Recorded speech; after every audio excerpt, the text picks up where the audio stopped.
वसल्लम मन कुन्तु मौलाहु फ़अलियुन मौलाह औ कमा क़ाल अलैहि सलातु वस्सलाम। मोहतरम और मुअज़्ज़ज़ सामीईन, बड़े शौक़ और मोहब्बत के साथ आप ज़िक्र रसूल, ज़िक्र सहाबा और ज़िक्र अहले बैत सुन भी रहे थे, कर भी रहे थे और अपने ईमान को दोबाला भी कर रहे थे। अपने ईमान, मोहब्बत रसूल और मोहब्बत अहले बैत का इजहार भी कर रहे थे। मुझे जो उन्वान दिया गया है कि अहले बैत कौन है,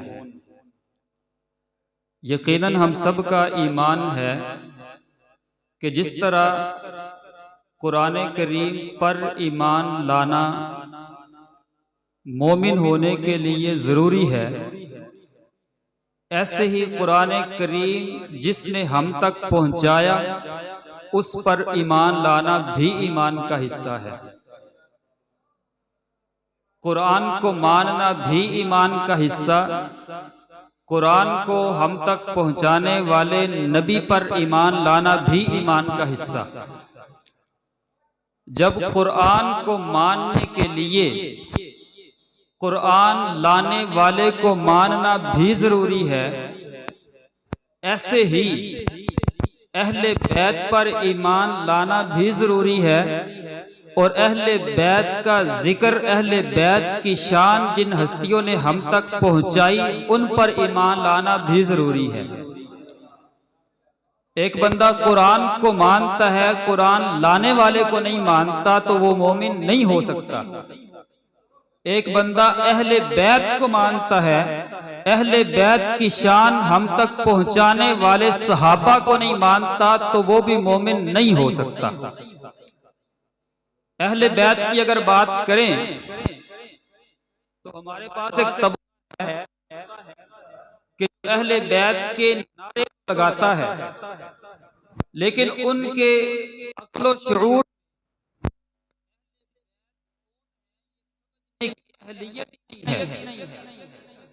नाम अहले बैत का लेते हैं, लेकिन अहले बैत का नाम लेने के अहल नहीं है।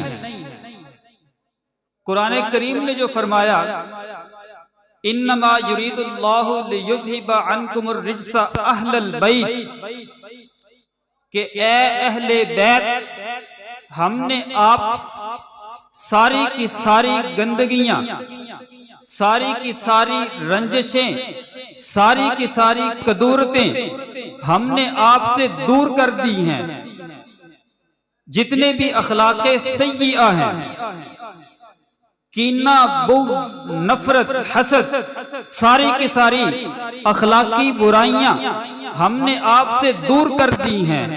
वयुतहिरकुम ततहीरा, और अल्लाह ने आपको मुकम्मल पाक कर दिया है।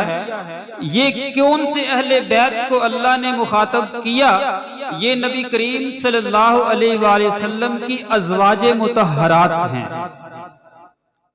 कुरान ने जिनको अहले बैत कहकर मुखातब किया वो सैयदा खदीजा रज़ियल्लाहु अन्हा है, वो सैयदा आयशा रज़ियल्लाहु अन्हा है, वो सैयदा हफ्सा, सैयदा सौदा बिन्त ज़मआ है, सैयदा ज़ैनब बिन्त जहश, सैयदा ज़ैनब बिन्त खुज़ैमा है, सैयदा हफ्सा, सैयदा सफिया, सैयदा जुवेरिया, सैयदा उम्मे मारिया, मारिया क़िब्तियाँ हैं। अज़वाजे मुतहहरात को अल्लाह ने अहले बैत कहकर ततहीर का मकाम अता फरमाया। तो अहले बैत में जो सबसे पहला मनसब है वो है जो कुरान करीम ने अता किया, वो हुजूर की बीवियां हैं। हुजूर की पाक बीवियां कुरानी अहले बैत हैं। ये नंबर 1 पे है। फिर ये जो मकाम जो अल्लाह ने अज़वाजे मुतहहरात को अता फरमाया, नबी पाक सल्लल्लाहु अलैहि वसल्लम की मोहब्बत ने, दिल ने पुकारा कि ये जो मकाम अल्लाह ने बीवियों को अता फरमाया है, क्यों ना ये मकाम अली को भी मिल जाए, क्यों ना ये मकाम लख्ते जिक्र फातिमा को भी मिल जाए, क्यों ना ये मकाम जन्नती शहजादों हसन हुसैन को भी मिल जाए। तो नबी अलैहिस्सलातु वस्सलाम ने अली को बुलाया, फातिमा को बुलाया, सैयदना हसन हुसैन को बुलाया, अपनी कमली के अंदर अपनी कमली उनके ऊपर तान दी और फिर अल्लाह से दुआ की, अल्लाहुम्मा हाउलाई अहलु बैती फतहिरहुम ततहीरा, कि या अल्लाह जो तूने ततहीर वाला मकाम मेरी अज़वाज को अता फरमाया है, मैं तुमसे दुआ करता हूँ कि ये भी मेरे अहले बैत हैं, वो ततहीर वाला मकाम अली को भी अता फरमा दे, फातिमा को भी अता फरमा दे, हसन हुसैन को भी अता फरमा दे। तो अल्लाह ने जो मकाम अज़वाज मुतहरात को अता फरमाया, नबी ने उस मकाम के अंदर अली और फातिमा हसन हुसैन को भी शामिल करवा लिया। तो एक कुरानी अहले बैत, एक वो अहले बैत जिसको कुरान अहले बैत कहता है, और एक नंबर 2 पे वो अहले बैत जिसको नबी का फरमान अहले बैत कहता है। तो ये बात आपने याद रखनी है कि कुरान ने अहले बैत कहा नबी की पाक बीवियों को, नबी अलैहिस्सलातु वस्सलाम ने अहले बैत में शामिल करवाया अली और फातिमा सैयदना हसन हुसैन को। फिर इसके बाद अल्लाह रब्बुल इज्जत ने जो अहले बैत को मकाम अता फरमाया, पाक कर दिया, पाकीज़गी अता फरमा दी। मुसलमानों को जो हुक्म एक दिया गया है कि ज़कात अदा करो, ये हुक्म किसको है? सब कहें ये हुक्म किसको है? मुसलमानों को। काफिरों को ज़कात अदा करने का हुक्म नहीं है, मुसलमानों को ज़कात अदा करने का हुक्म हुआ, सदका खैरात करने का हुक्म हुआ। और आपको पता है कि जो ज़कात है, जब आप ज़कात अदा करते हैं तो बकिया माल पाक हो जाता है। सियाने लोग कहते हैं कि ज़कात सदका खैरात ये माल की मैल कुचैल होती है, जब ये निकलता है तो बाकी वाला माल पाक हो जाता है। चूंकि सदका ज़कात ये मैल कुचैल था और अल्लाह रब्बुल इज्जत ने अहले बैत को मकाम अता फरमाया, फतहिरहुम ततहीरा व युतहिरहुम ततहीरा। अल्लाह ने तो उनको ततहीर अता फरमा दी थी, मैल कुचैल से पाक और साफ कर दिया था। तो नबी अलैहिस्सलातु वस्सलाम ने हुक्म जारी फरमाया कि मेरे अहले बैत को सदका नहीं दिया जा सकता, ज़कात का माल मेरे अहले बैत को नहीं दिया जा सकता। अब ये जो ततहीर का एक पहलू कि सदके वाली मैल कुचैल भी इन तक नहीं पहुंच सकती, इसमें नबी अलैहिस्सलातु वस्सलाम ने अपने और आइज़ा और अकारिब को भी शामिल फरमा दिया। वो किसको शामिल फरमाया? जिसको हजरत ज़ैद बिन अरकम रज़ी अल्लाह तआला अन्हु फरमाते हैं, उज़क्किरुकुम फी अहली बैती। नबी अलैहिस्सलातु वस्सलाम का फरमान हजरत ज़ैद बिन अरकम रिवायत करते हैं कि उज़क्किरुकुमुल्लाह फी अहली बैती, ए अहले ईमान अल्लाह से डर जाओ मेरे अहले बैत के बारे में, अल्लाह का ख्याल रखो मेरे अहले बैत के साथ मामलात करने में। जब पूछा गया कि अहले बैत कौन हैं, तो हजरत ज़ैद बिन अरकम ने उन अहले बैत का जिक्र किया जिनका इस आयत के अंदर अहले बैत शुमार नहीं किया गया, जिनको अल्लाहुम्मा हाउलाई अहलु बैती वाले फरमान में अहले बैत शुमार नहीं किया गया था। लेकिन इस मकाम में कि सदके का माल इन अहले बैत को भी नहीं लग सकता क्योंकि ये भी पाक हैं, उसकी वजाहत सैयदना ज़ैद इब्न अरकम रज़ी अल्लाह अन्हु ने कर दी कि वो आले अकील भी, आले अब्बास भी, आले जाफर भी और आले अली, ये सब के सब अहले बैत हैं। अब जो बंदा अहले बैत पर ईमान रखता है वो कुरान वाले अहले बैत को भी मानेगा, वो नबी के फरमान वाले अहले बैत को भी मानेगा, वो कुछ कुछ अहले बैत को नहीं मानेगा, सब अहले बैत को मानेगा। वो गाड़ियों पे लिखवाएगा कि तेरे कुछ कुछ अहले बैत मेरे सब अहले बैत। तो अहले बैत जो भी अहले बैत हैं, पहले नंबर पर जिनको कुरान ने अहले बैत फरमाया अज़वाज मुतहरा, फिर उस मकाम ततहीर में जिनको नबी ने शामिल फरमाया अली और फातिमा हसन हुसैन, फिर वो अहले बैत जिन पर सदका और ज़कात और खैरात हराम कर दी गई, बल्कि उनके लिए हदिया और तहाइफ मुतय्यन किए गए, आले अब्बास, आले अकील, आले जाफर, आले अली, ये सब के सब अहले बैत। और अब मैं एक सवाल करके फिर अपनी आखिरी बात करूंगा। आपसे सवाल करूंगा, नबी पाक सल्लल्लाहु अलैहि वसल्लम उम्मत को जोड़ने के लिए आए थे या तोड़ने के लिए आए थे? सबका ईमान है कि नबी पाक सल्लल्लाहु अलैहि वसल्लम उम्मत को जोड़ने के लिए आए थे, और ये उम्मत का जोड़, उम्मत का इत्तिहाद, इत्तिफाक इतना जरूरी है कि अल्लाह रब्बुल इज्जत कुरान करीम के अंदर सूरतुल अनफाल में पारा नंबर 10 में फरमाते हैं कि लौ अनफक़्त मा फिल अर्द जमीअन मा अल्लफ़्त बैना क़ुलूबिहिम। इससे पिछली आयत में अल्लाह ने फरमाया कि वलाकिन्नल्लाह अल्लफ़ बैना क़ुलूबिहिम, कि इन सब के दिलों में मोहब्बत अल्लाह ने पैदा की। जो पहले जान लेने वाले थे अब जान एक दूसरे की खातिर पेश करने वाले बन गए। इन सब के माबैन मोहब्बत अल्लाह ने पैदा की। ऐ नबी जी, आप दुनिया के सारे खजाने लुटा देते, दुनिया के सारे खजाने खर्च कर देते, तो मुमकिन था कि इनके दरमियान मोहब्बत पैदा ना होती, लेकिन अल्लाह ने मोहब्बत पैदा की। इस आयत का इशारा इस तरफ है कि लोगों के दरमियान उल्फत, मोहब्बत, इत्तिहाद, इत्तिफाक पैदा करना इतना जरूरी है कि दुनिया के खजाने भी खर्च करने पड़े तो खर्च कर दें, इत्तिहाद, इत्तिफाक सबसे ज्यादा जरूरी है। तो नबी अलैहिस्सलातु वस्सलाम ने उम्मत में इत्तिहाद पैदा किया। अब अगर कोई आज का कम फहम, कम इल्म बंदा कहे कि सहाबा और अहले बैत में ही इत्तिफाक नहीं था, तो वो सहाबा या अहले बैत पर उंगली नहीं उठा रहा, वो नबी अलैहिस्सलातु वस्सलाम के फर्ज मनसबी पर उंगली उठा रहा है। वो अल्लाह रब्बुल इज्जत के इस फरमान पे उंगली उठा रहा है कि अल्लाह ने फरमाया कि मैंने उन सब के दरमियान मोहब्बत पैदा कर दी। अल्लाह फरमाते हैं रुहमाउ बैनहुम, कि काफिरों के खिलाफ सख्त हैं लेकिन आपस में रहम दिल हैं। वो इन आयात पे उंगली उठा रहा है और समझ नहीं आती कि वो उंगली कैसे उठा सकता है। अहले बैत के दावेदारों को, अहले बैत से मोहब्बत के दावेदारों को, और जो सहाबा का नाम ले उसको अहले बैत का मुनकर कहने वालों को ये बात समझ क्यों नहीं आती कि अहले बैत की जो शान, जो फजाइल, जो मनाकिब किताबों के अंदर लिखे हुए हैं वो हम तक सहाबा ने पहुंचाए हैं। मन कुन्तु मौला फ़अलियुन मौला की बात कर लेते हैं। हजूर का फरमान कि जिस जिसका मैं महबूब हूं अली भी उसका महबूब है, जिस जिसको मेरा फैसला मंजूर है उसको अली का फैसला भी मंजूर होना चाहिए।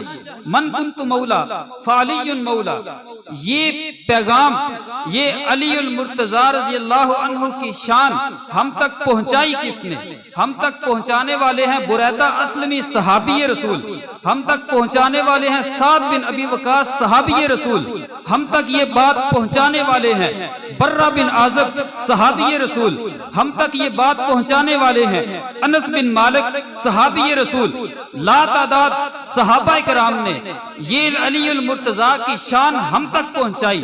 अब जो बंदा इस शान को तो मानता है, शान लाने वाले को नहीं मानता, शान हम तक पहुंचाने वाले को नहीं मानता, तो उसका ईमान मुकम्मल नहीं हो सकता। सैयदना अली की शान देखो, अक़ज़ाहुम अली, के सारे सहाबा कराम में से कुव्वत फैसला जिसमें सबसे ज्यादा है वो अलीउल मुर्तज़ा है। ये बात हमें बताने वाले कौन है? अब्दुल्ला बिन मसूद सहाबी है। अलीउल मुर्तज़ा रज़ियल्लाहु ताला अन्हु उनकी शान ये है कि ग़ज़वा खैबर में नबी अलैहिस्सलातु वस्सलाम इरशाद फरमाते हैं कि मैं कल झंडा उस हस्ती को दूंगा जो अल्लाह और उसके रसूल से मोहब्बत करता है और अल्लाह और उसके रसूल उससे मोहब्बत करते हैं।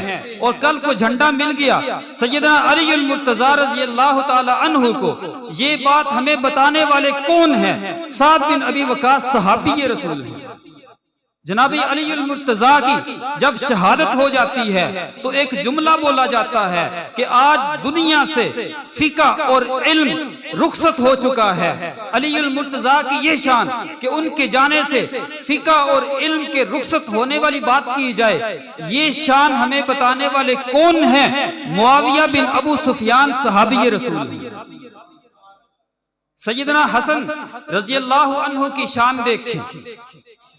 नबी पाक सल्लल्लाहु अलैहि वसल्लम का फरमान कि मेरा बेटा हसन सरदार है, हमें बताया अबू हुरैरा सहाबी ने। सैयदना हसन की शान कि हुजूर ने फरमाया कि मेरा ये बेटा सरदार है। और कैसा सरदार है कि मुसलमानों के दो अजीम ग्रोहों के दरमियान सुलह करवाएगा। ये बात हमें किसने बताई? साद बिन अबी वक़ास सहाबी ने बताई। सैयदना हसन रज़ियल्लाहु ताला अन्हु की शान देखो। जब बच्चे थे नबी अलैहिस्सलातु वस्सलाम ने सैयदना हसन रज़ियल्लाहु अन्हु के पेट पर अपने लबे अतहर से बोसा दिया, सैयदना हसन के पेट को चूमा। ये बात, ये शान हमें किसने बताई? अबू हुरैरा सहाबी ने बताई। और सिर्फ बताई ही नहीं बल्कि सैयदना हसन बड़े हो गए थे। अबू हुरैरा कहते हैं कि ऐ शहजादे, नबी अलैहिस्सलातु वस्सलाम ने आपके पेट पर अपने लबे अतहर से बोसा दिया था, तो क्यों ना ये सादत आप मुझे भी बख्श दें। अपने पेट से कपड़ा हटाइए ना, क्यों मैं भी उस जगह पे बोसा करूं। कपड़ा हटाया, सैयदना अबू हुरैरा ने बोसा दिया। सैयदना हसन हुसैन रज़ियल्लाहु अन्हुमा की शान देखें। नबी अलैहिस्सलातु वस्सलाम का फरमान कि अल्लाहुम्मा इन्नी उहिब्बुहुमा फ़अहिब्बहुमा व अहिब्ब मन अहब्बहुमा, कि या अल्लाह मैं हसन हुसैन से मोहब्बत करता हूँ, या अल्लाह तू भी इनसे मोहब्बत कर। और सिर्फ ये नहीं, या अल्लाह जो जो इनसे मोहब्बत करे तू उन सब को अपना महबूब बना ले। ये शान हसन हुसैन शहजादों की हमें बताने वाले कौन? अबू सईद खुदरी सहाबी रसूल। सैयदना हसन हुसैन की शान देखो। नबी अलैहिस्सलातु वस्सलाम के इस जमीन के ऊपर दो फूल हैं, फूलों जैसे शहजादे हैं। हसन हुसैन को रैहानतन नबी कहा गया कि ये नबी अलैहिस्सलातु वस्सलाम के दो फूल हैं। ये शान हमें किसने बताई? अब्दुल्ला बिन उमर सहाबी रसूल। तो हम कैसे कह सकते हैं कि ये दो थे? ये दो नहीं थे, ये एक थे।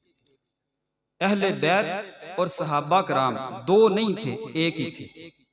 आपने सुना कि सहाबा कराम रज़ियल्लाहु अन्हुम ने कैसे इन अहले बैत के मुतल्लिक हुजूर के इरशादात हम तक पहुंचाए, अमानत के साथ, दयानत के साथ। अगर सहाबा कराम रज़ियल्लाहु अन्हुम ये सारी की सारी हुजूर की बातें हमें ना बताते तो हमें कैसे अहले बैत की शान का इल्म होता? तो अब फिर मैं सिर्फ उनसे मुखातब होऊंगा जो सहाबा से भी मोहब्बत करते हैं, जो अहले बैत से भी मोहब्बत करते हैं, कि एक दफा सुबहान अल्लाह कहें। सहाबा ने अहले बैत की शान बताई। अब इसका दूसरा पहलू देखते हैं। मन कुन्तु मौला फालियुन मौला का नारा लगाने वालों से मैं कहना चाहता हूं कि इसका मतलब भी पता है। मौला उस हस्ती को कहते हैं कि जिसका हर फैसला हमारी सर आंखों पर हो। जिस हस्ती को हम अपने ईमान का हिस्सा कहें, उसका फैसला ना माने तो इसका मतलब कि हम उसको अपना आका और मौला नहीं समझ रहे। हुजूर पाक सल्लल्लाहु अलैहि वसल्लम को मौला कहने वाला हुजूर का हर फैसला मानेगा। अल्लाह को मौला कहने वाला अल्लाह का हर फैसला मानेगा। अगर हुजूर ने मन कुन्तु मौला फ़अलियुन मौला फरमाया है तो इसका मतलब ये है कि जिस को मेरा हर फैसला कबूल है, इस हदीस के पस मंजर में जाएं तो उसमें एक फैसले की ही बात है कि जब अली कोई फैसला कर दें तो उस पर उंगली नहीं उठानी, अली का फैसला सर आंखों पर रखना है। अब देखते हैं कि अली के फैसले कौन मानता है। अली ने अबू बकर के हाथ पर बैत करके ये साबित किया कि अबू बकर खलीफा बिला फसल है। जो अली के इस फैसले को नहीं मानता वो मन कुन्तु मौला को नहीं मान रहा। अली ने उमर के हाथ पर बैत की, उनको खलीफा तस्लीम किया। जो अली को इस फैसले को नहीं मानेगा वो मन कुन्तु मौला को नहीं मान रहा। जो उमर को अपनी बेटी दे दे उसका नस्ब ऊंचा करने के लिए जो अली के इस फैसले को नहीं मानता वो मन कुन्तु मौला को नहीं मानता। अली का फैसला सुनिए। जब अली खलीफा हुए हैं उनके सामने ये रिपोर्ट आती है कि फला फला बंदा आपको अबू बकर और उमर से अफजल कहता है, तो अली का फैसला सुनिए। अली कहते हैं कि जो बंदा भी मुझे अबू बकर और उमर से अफजल कहेगा मैं उसको 80 कोड़े तोहमत की सजा दूंगा। ये उमर अली का फैसला है। जो इस फैसले को नहीं मानता वो मन कुन्तु मौला को नहीं मानता। अली का फैसला सुनिए। अली फरमाते हैं कि नबी के बाद इस उम्मत के लिए इस धरती के ऊपर सबसे ज्यादा अफजल और उम्मत के लिए खैर खा वो अबू बकर हैं, और अबू बकर के बाद सबसे ज्यादा अफजल और उम्मत के लिए खैर खा वो उमर हैं। ये अली का फैसला है। जो नहीं मानता वो मन कुन्तु मौला को नहीं मान रहा। हम तो अहले बैत को भी मानते हैं, हम आले रसूल को भी मानते हैं, अहले बैत को भी मानते हैं, अहले बैत की आल को भी मानते हैं, रसूल की आल को भी मानते हैं, अहले बैत की आल को भी मानते हैं। आखिरी बात करके इजाजत चाहूंगा कि अहले बैत की आल में इमाम मोहम्मद बाकर रहमहुल्लाह ताला वो भी एक फैसला सुना के जाते हैं। हम मन कुन्तु मौला को भी मानते हैं, अली की आल के फैसले भी मानते हैं। इमाम बाकर का फैसला क्या है? अबू बकर उमर के बारे में जब किसी ने बताया कि उमर ने तो आपका हक छीन लिया था, तो इमाम बाकर फरमाते हैं किसी ने कोई हक नहीं छीना। और फैसला सुनिए, काना इमामानी आदिलानी कासितानी, कि अबू बकर और उमर वो दोनों इमाम थे, वो दोनों इमाम थे। ये पहला फैसला। तो जिसको इमाम बाकर इमाम कहे हम भी उसको इमाम कहेंगे। जो मस्जिद नबवी के अंदर, मस्जिद नबवी के अंदर अली का इमाम मस्जिद बने, हसन हुसैन का इमाम मस्जिद बने, अली की आल का इमाम मस्जिद बने, वो हमारा भी इमाम है, क्योंकि ये इमाम बाकर का फैसला है। हम इस फैसले को भी मानते हैं। काना इमामानी, वो इमाम थे, आदिलानी, अदल करने वाले थे, कासितानी, इंसाफ करने वाले थे, काना अलल हक्की, सारी जिंदगी वो हक पर रहे, वह माता अलल हक्की, और उनकी मौत भी हक पर होते हुए आई। सारी जिंदगी भी हक पर, मौत तक हक के ऊपर शामिल रहे, मौत तक हक पर डटे रहे। तो ये इमाम मोहम्मद बाकर का फैसला है, हमारे सर आंखों पर है। अहले बैत भी, सहाबाए किराम भी, हुजूर का फरमान मन कुन्तु मौला भी, जनाब अली के सारे फैसले भी, जनाब अली की आल के सारे फैसले भी हमारे सर आंखों पर। अल्लाह ताला हमें सहाबा और अहले बैत की सच्ची मोहब्बत, अकीदत और इताअत नसीब फरमाए।